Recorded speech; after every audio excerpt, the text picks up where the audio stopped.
Veja, quando você fala de você mesmo, né, você pode falar de você mesmo de várias formas. Sim. Né? E o que ele está diferenciando aqui é basicamente a primeira da segunda forma, o eu e o tu. Né? E ele diz essa frase, esse Pichon e o outro cara aí, eles reúnem muitas frases e formam livros com 5, 6 livros com essas frases. Eles estão estudando como é que a língua francesa é utilizada na prática. Parecido lá com o filme que a gente viu, né, do Gênio e o Louco, né? Só que aquilo era um dicionário e esse cara não. Esses dois caras são linguistas e um deles é psicanalista, o Pichon.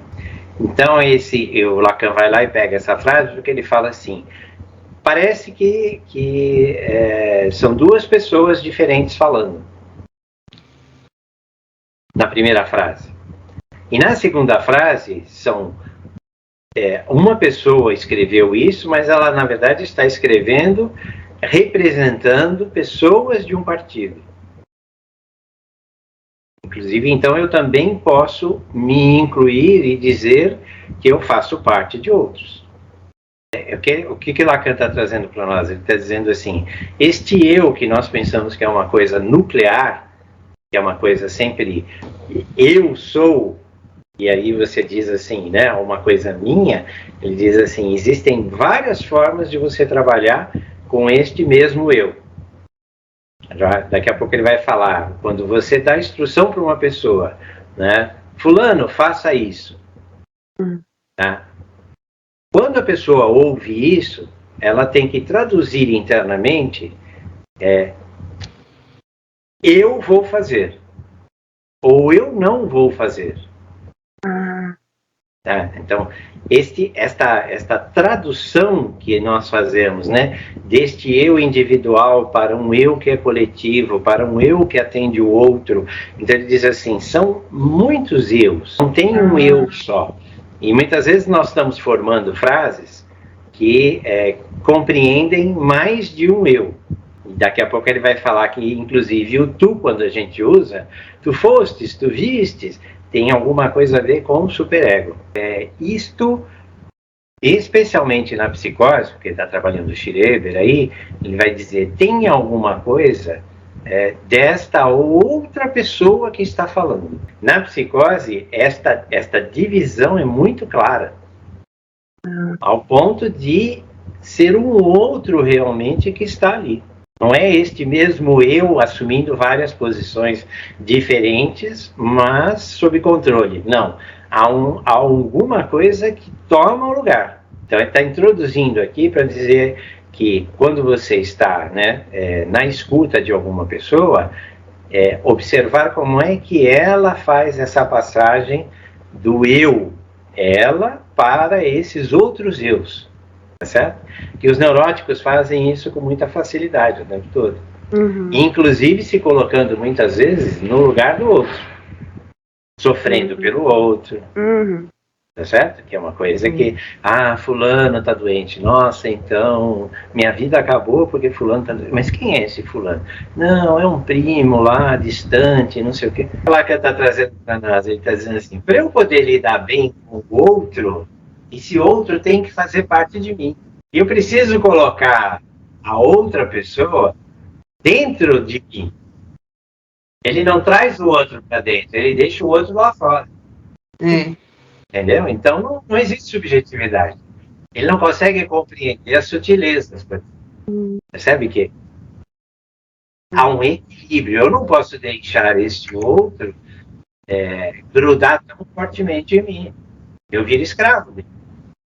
E é muito comum um neurótico assumir esse tipo de posição. Quer salvar o outro, quer salvar a humanidade. Eu faço isso para que o outro me reconheça. Aí ele vai falar do desejo, daqui a pouco ele vai falar do desejo. Ele fala, o desejo é aquele desejo de desejar, né, o desejo inconsciente, ele é expresso por esse eu, quando esse eu discursa. Mas você sabe que o outro é que vai ouvir. Né? Então você tem que fazer ajustes, muitas vezes. Você é um cara muito graduado, mas vai falar para uma plateia mais simples. Você não vai usar palavras sofisticadas. Então, ao discursar, é o eu para um... Tá certo? É o eu para esse grande outro. Que ele diz que não é uma pessoa. Essa confusão que você fez é bastante típica. Estou falando para um outro. O eu agora estou falando para você. Ele diz que não. Nós estamos falando para um lugar, onde a linguagem está. A priori, quando o eu está falando, ele está falando para esse grande outro. E não é exatamente uma pessoa. As pessoas vão se encaixar aí.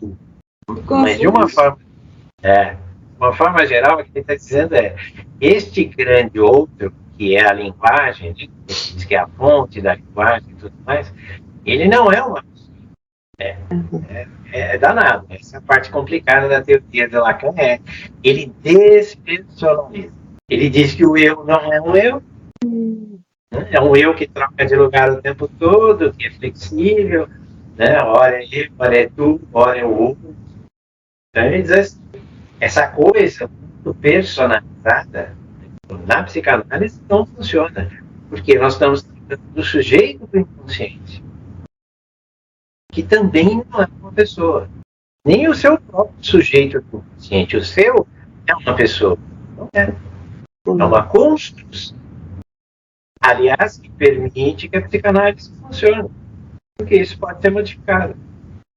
Se fosse uma pessoa e algo muito rígido, a psicanálise não funcionaria.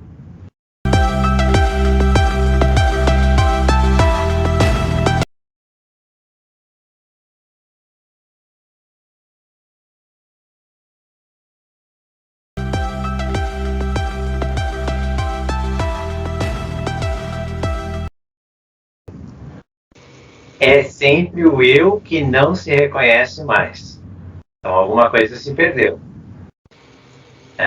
Aí ele diz, né? É o eu que entra no estado de tu. Tem uma troca. É o eu que se crê no estado de dúvida. E isto é, expulso da casa enquanto tu continua sendo o possuidor das coisas. Está dizendo, a psicose é uma substituição do eu. Ele troca de lugar com o superego, que é o tu. Por isso eles são tão... Sou eu que estou certo.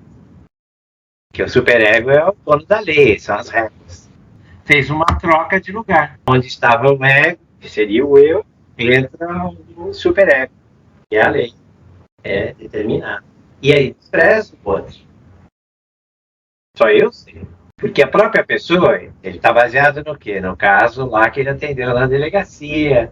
A mulher que agrediu lá a artista, lembra? Ainda quando ele tinha 30 anos de idade, ele psiquiatra da delegacia. Chega a mulher que tinha agredido a faca a atriz. E ele fala, olha, nós estamos tratando aqui de uma psicose curável. Porque ela admite, 1 ano e meio depois de tratamento, de que ela não tinha nada contra a atriz. E ele diz assim, ela está curada. Ela conseguiu separar ela da atriz. Que ela agride a atriz porque ela acha que a atriz ela é ela mesma. Então ele diz assim, ela chegou ao ponto de dizer, ela é ótima professora. Eu não tenho nada contra ela. Tudo isso eu inventei, a história da ter roubado a pizza dela, né? Ela escrevia, ela achou que a atriz tinha roubado o filho dela, estava interferindo na paixão do príncipe de Gales com ela. E era tudo intenção da cabeça. Então ele aposta dizendo assim, ela se curou. Ele põe ela cuidadora na casa do pai dele. Quando há essa troca de lugar, a pessoa não vai conseguir reconhecer o outro. Vai seguir regras rígidas. E é claro que são regras que o outro não se encaixa. Se eu estou falando com uma plateia, suponha que eu estivesse falando aqui agora para analistas super experientes, que já estudaram Lacan durante 30 anos. Eu não poderia estar falando da maneira que eu estou falando agora. Eu ajusto o meu diálogo, meus exemplos, as coisas, para a plateia, que são vocês, que conhecem a psicanálise, mas não têm essa vivência tão de Lacan. O diálogo é feito de acordo com quem está sendo ouvido. O psicótico não consegue fazer isso. Porque ele fala, inclusive, para ele mesmo. Esse é o fenômeno mais evidente da psicose. É esse diálogo vazio, ele fala. Ele fala, não fala nada. Não fala nada que você possa aproveitar, porque não está sendo dirigido esse diálogo para aquela pessoa. Está expandindo um pouco mais aqui, ele usa a obra lá do Desmarais e do Pichon, né? Que são linguistas, mas na verdade eles são mais gramáticos do que linguistas. Eles trabalham muito a forma da gramática, né? Então, só que é a gramática francesa, então para nós aqui muita coisa vai ficar meio fora de lugar, né? Precisaria ser francês para entender, porque são coisas muito sutis da língua francesa. Os caras escreveram 8 volumes explorando a língua francesa e dizendo assim, isto aqui é como o francês se manifesta, né? Então eles estão, e o Lacan, o que ele faz? Você lembra da história do Lacan, quando ele faz a análise dele? Porque o analista dele era um analista de data da IPA, o Stein, lembram desse nome? Lou Stein? Porque você não podia ser analista, e até hoje não pode na França, sem o seu analista dizer assim, esta pessoa pode ser analista. E o tal do Lou Stein ficava embromando o Lacan, enrolando o Lacan e não deixava ele virar analista. E ficava numa espécie de disputa com ele. E o Pichon se torna diretor, porque ele era linguista, gramático e psicanalista. E ele se torna diretor da IPA. Sim. E ele é quem dá a força para o Lacan. Ele é quem dá a autorização para o Lacan ser psicanalista e, inclusive, ser didata, fazer análises didáticas. Depois isso vai ser retirado dele. 10, 15 anos depois ele perde esse título. Ele fala que ele foi excomungado, né? Porque ele lançava as ideias dele e falava assim, né? Vocês estão fazendo errado. E brigava com os caras, não tinha essa, não dava moleza. Então ele traz muita coisa desse Pichon, porque eles meio que amarravam no mesmo toco. São 2 Pichons na história, esse é o francês. Pichon Rivière é o argentino, que ficou muito famoso. Eu falo, então eu sou locutor, ou locutário, também aparece muitas vezes, locutor ou locutário. Para quem eu falo, alocutário. O que eu falo? É a delocução. Tem uma outra teoria, então, que é a teoria da linguística e da gramática, que estão trabalhando. A teoria da comunicação ainda não tinha aparecido na época que o Lacan está falando isso. A teoria da comunicação é alguma coisa dos anos 70 quase. Bem para frente, emissor, receptor, blá, blá, blá, os estudos de comunicação que vão estar muito mais ligados ao desenvolvimento do marketing. Né? Só que isso pegou e todo mundo fala, mas na psicanálise a gente não fala emissor, receptor e mensagem. Né? A gente deixou isso de lado. Isso vem muito do marketing, vem também da cibernética, né? Um trabalho que também começa a trabalhar em cima das máquinas, então como é que as máquinas podem funcionar. Mas aqui para o Lacan ele diz assim, né, quando nós estamos falando, nós estamos juntando um monte de coisas. Nós sabemos disso. E conforme eu vou agregando essas coisas ao significante, porque ele está aqui na teoria do significante, e ele está querendo mostrar para nós que o Schreber não faz a comunicação, ou não faz essa coisa do locutor a locutário, de locução, do jeito certo. A psicose, ela bagunça essa organização que, por exemplo, na neurose está muito clara. E o psicótico, especialmente quando ele está delirando, ele perde esse controle. Ele não sabe se ele é ele. Ele não sabe se o outro é o outro. Ele não sabe realmente o que é que está transitando entre esses dois. Ele está destrinchando para nós mais sobre o significante. Ele diz assim: o que será que acontece na psicose que esta maneira de lidar com o significante fica atrapalhada? Né? As três posições, ele fala assim, né? Elas se confundem. Aquele que fala se confunde com aquele que escuta. Né? E muitas vezes se confunde com a mensagem. Ele acha, por exemplo, que ele é a mensagem. É bastante comum, né, nas esquizofrenias e tal, o camarada ser o mensageiro de Deus.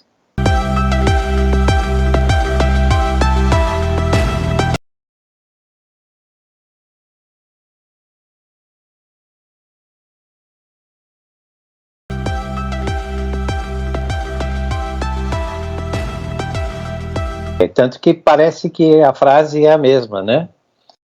Fico até confuso, né? Tive que destacar, até porque eu já tinha lido, né? O S faz toda a diferença. Uma ordem, uma maldição, uma profecia, exatamente, né? E é que ele vai explorar, ele vai dizer assim, não é praticamente a mesma palavra, que é a palavra seguir, né? Ela é muito adotada na voz média, exatamente, e você pode fazer várias sutilezas com isso e dar sentidos muito diferentes. Porque ele está sendo questionado aí, eu li num outro texto, o cara chegou para ele, um dos que estava acompanhando a aula lá, não fala quem é, né? Mas disse assim: você está fazendo uma inversão, você está tratando o significante como significado. Essa é a minha questão, é tratar o significante como significante e o significado como significado. E dizer o quê? Que eles são coisas diferentes. Existe aquele S grande, barra, S pequeno embaixo. Ele diz: a barra não determina uma relação entre eles. Não há relação entre significante e significado. A relação é estabelecida na fala. É o trabalho do Saussure lá, né? Ele diz assim: existe uma conexão entre uma relação, ele põe a barra, e ele inverte, inclusive. O significado está em cima e o significante está embaixo. E ele diz assim: Saussure estava errado. Não existe essa ligação. Mas na própria língua, quando eu falo seguirá é uma coisa, eu estou dando um sentido, seguirás, eu tô mudando o sentido. É a mesma palavra, eu adicionei um S, tá? Mas o significado mudou. Tá certo? Ele está desconectando essas duas coisas, porque ele diz assim: na psicanálise, trata-se de trabalhar o significante e não o significado. Se ela se amarrou a um significado, isso pode determinar um recalque. Ela fez essa conexão de uma forma tão rígida que gerou aquele represamento que eu falava. Ela está presa neste significado. Veja, como isso tem a ver lá com Freud, dizendo assim: fale livremente, fale qualquer coisa, fale o que lhe vier à cabeça.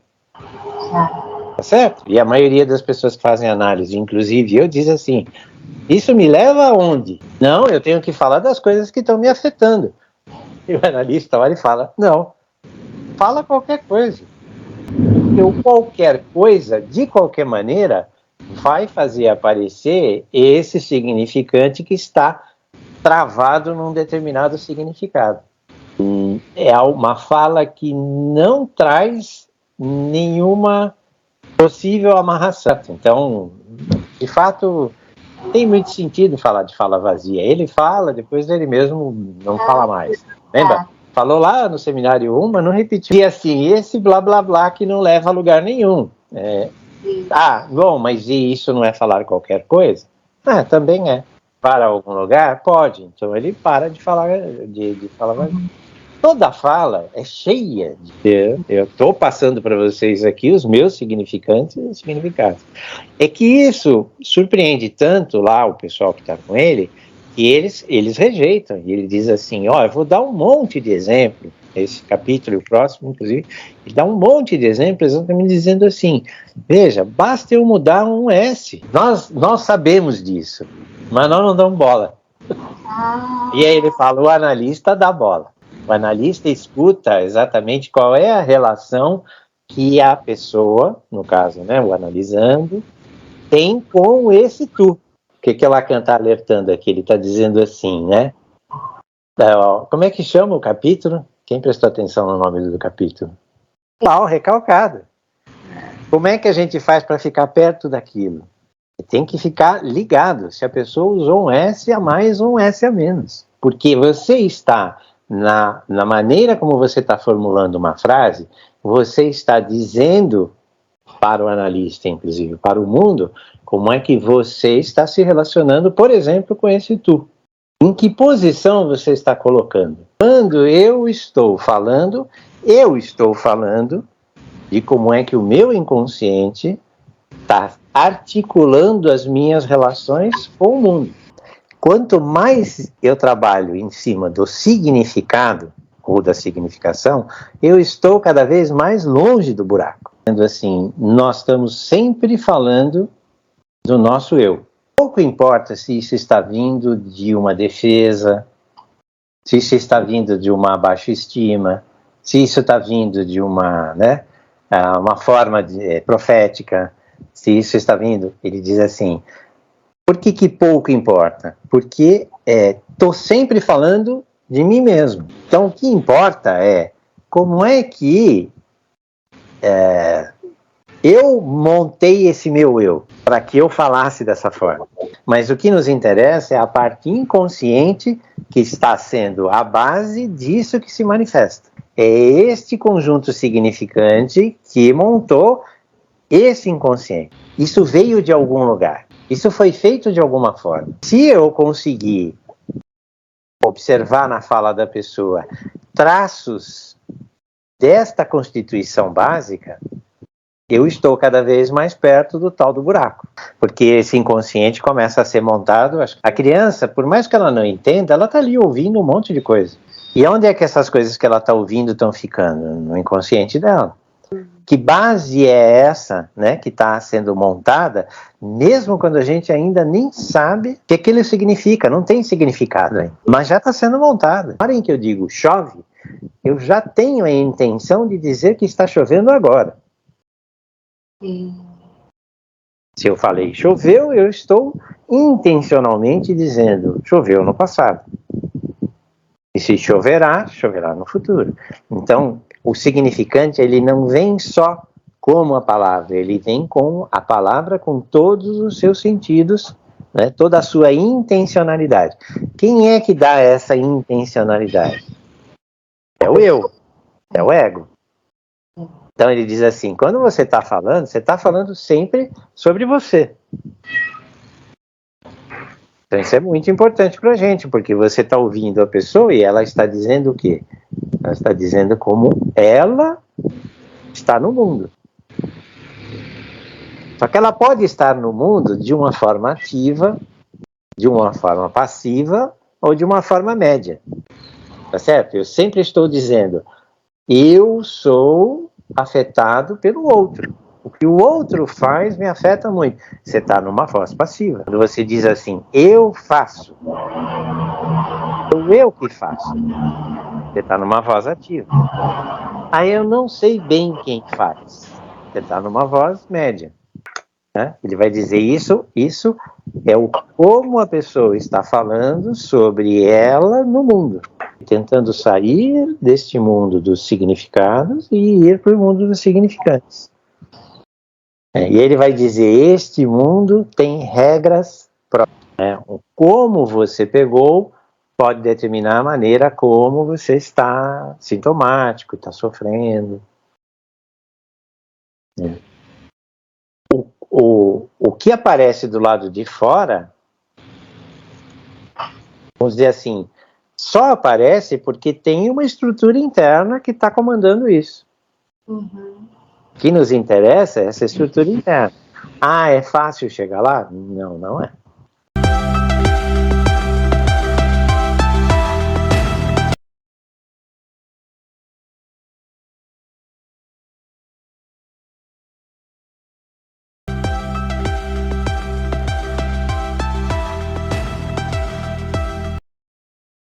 Ele diz assim, a impressão que dá é que ele fala de um monte de coisas. Assassinato de almas e essa coisa. Ele fala muito, mas ele não fala daquilo que traumatizou. Sim. Ele diz assim, existe alguma coisa que é esse buraco. Ele fica dando volta em torno desse buraco, tá? Mas ele não, né? Ele vai falar, fica no eixo imaginário, que é aquele S, o A. Ele diz assim, tem uma coisa aí que está perdida, ele não consegue falar daquilo que causou o problema, que seria a relação dele com o pai dele, na visão do Lacan, né? Ele fala de um monte de coisa, ele fala mesmo, mas não, né? Então ele diz assim, ouvir o psicótico, e de certa forma também ouvir o neurótico, é tentar ouvir aquilo que não está sendo dito. Por que não está sendo dito? Porque o trauma está recalcado, está escondido. E, no caso da psicose, isso que está escondido era, muito provavelmente, ele vai dar, né, muito valor para isso, dizendo assim, é alguma coisa que orienta as outras coisas. Sim. É uma espécie de um significante que é uma bússola, é um orientador. Ele vai dizer que é o nome do pai, depois ele vai dizer que existem nomes do pai, mais à frente. Mas ele fala, no caso do neurótico, não. Houveram outros tantos recalques, mas não nada tão importante, né? Nada que fizesse com que ele perdesse a orientação, que é o que acontece na psicose. Perde-se a orientação. Esta falta é uma falta que, vamos dizer assim, deixa o camarada no ar. Ele vai entrar na linguagem, ele vai adquirir uma forma de falar, mas ele não coordena isso perfeitamente. Falta essa âncora. No caso do neurótico, não, tem a âncora lá, mas outras coisas ficaram recalcadas e se manifestam como sintoma, né? Mexem na vida da pessoa, né? E ele diz assim, não vai ser dito também. Então, a dificuldade muitas vezes é você perceber alguma coisa que não está lá. Além de tudo, essa coisa da paranoia de que o cara é o mais importante, que é uma posição de destaque, mesmo que os outros não vejam. Ele diz assim, quando ele atingiu o status de presidente, foi a palavra presidente que bagunçou a cabeça dele. Freud, né, lança essa aí. E tem aquela coisa da homossexualidade inconsciente. Ele fica nesses dois campos aí. Lacan diz assim, nós precisaríamos ter ouvido para saber, né?